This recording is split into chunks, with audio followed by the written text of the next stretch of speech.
Hello mga kaibigan, magandang araw po sa ating lahat. Ngayon po, gagawa po ako ng kalabasa flan or kalabasa leche flan. Kaya ito na po mga sangkap na kakailanganin ko para sa karamelo niya.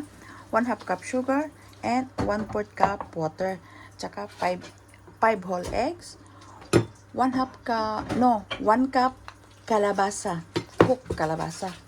Ito naman, 1 1/2 cup condensed milk and 1 1/2 cup evaporated milk. Mag-caramelize na po tayo. Ilagay ko na po dito yung ano natin, sugar natin dito sa, tsaka yung water niya na 1/4. Hindi ko to hahaluin. Isaan ko na po yan. Ganyan po tayo na caramel natin. Ito na po siya. Hintayin natin hanggang sa matunaw yung sugar niya. Ito na po. Ayan, malapit-lapit na. 1 cup sugar lang po ito ha. Sugar lang ito, 1 cup. Ganyan lang. Kasi napalpak ako kanina eh. Ayan po. Ayan, tumigas po siya. Ganyan. Kaya ito na lang sa akin, tubig lang. Mas madali. Ito na po. Ayan. Pag-brownin lang natin ng konti. Madali lang pong gawin ito. Caramelize. Ayan lang siya. Hanggang sa mag-brown. Mahinang apoy lang naman yan eh. Pero nakakatakot ito. Ilagay sa molde ko na ito. Hindi ko lang kung kakasya. Ayan, masyado na siya.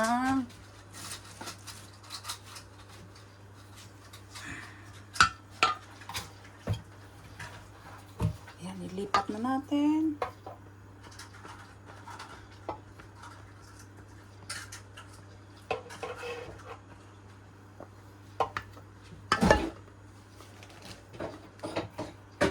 Ingat po talaga tayo kasi mainit po ito. Ayan, ganyan lang.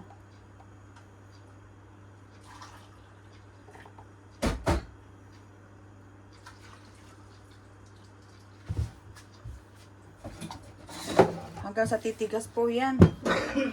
Ayan, ito na. Mainit. Ayan na siya. Ayan ang paglagyan natin. Ito na po. Ngayon, i-blend na po natin lahat ha. Ilagay na po natin dito yung kalabasa. Kalabasa na 1 cup.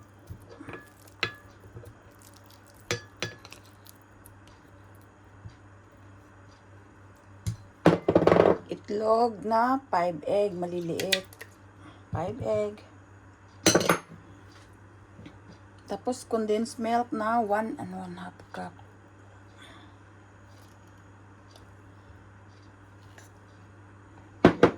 Tapos evaporated milk. Same din sila. Ayan.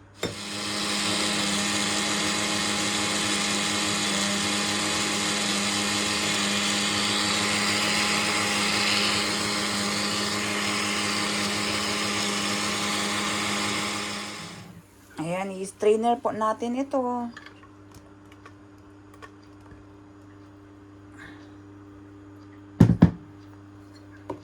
Ayan.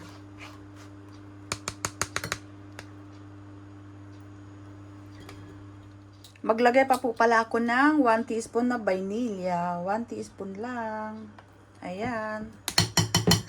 Para naman mas masarap yung kalabasa flan natin. Kalimutan ko eh. Kaya ayan. Ayan, vanilla. Uy, ang ganda ng yellow niya. Hintayin ko pong malamig ito. Palamigin natin. Salt pa po pala. Maglagay ako ng salt. Ayan, konting salt lang. Konti pa. Ayan lang. A pinch of salt lang po tayo. Lipat na po natin kasi malamig na po ito. Ayan, malamig na po ito ha. Lipat na natin ngayon.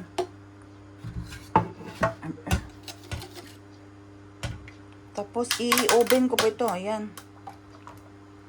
I-oven ko po ito ng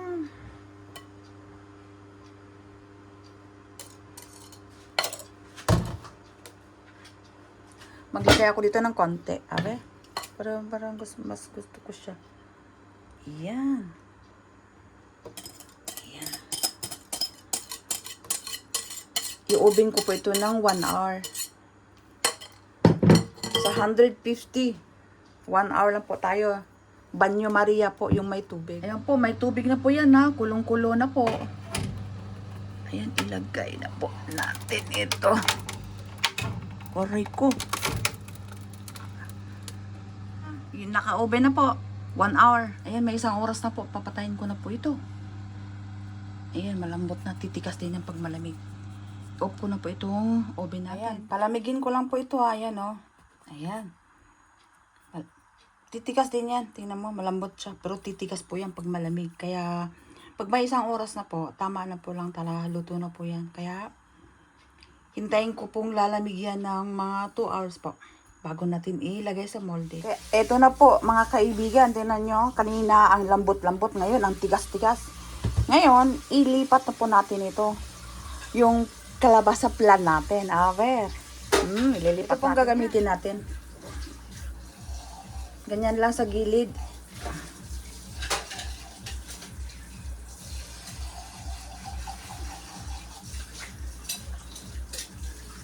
Yan. Ay, naku. Daoy. Tingnan nyo, ayan. Nagun-gun-gun-gun na siya. Ilipat na natin. Dito ko po siya ilagay. Bes, aber. Kung anong resulta ng planti kalabasa natin. Aber. Aber. Baliktad ka agad. Ay, naku. Aber. Ayan. Igano na natin, aber. Wow, eto ang kalabasa plan natin, bes. Wow. Tingnan nyo, ang dami pang laman na natira. Ayan na siya. Kalabasa plan natin. Wow.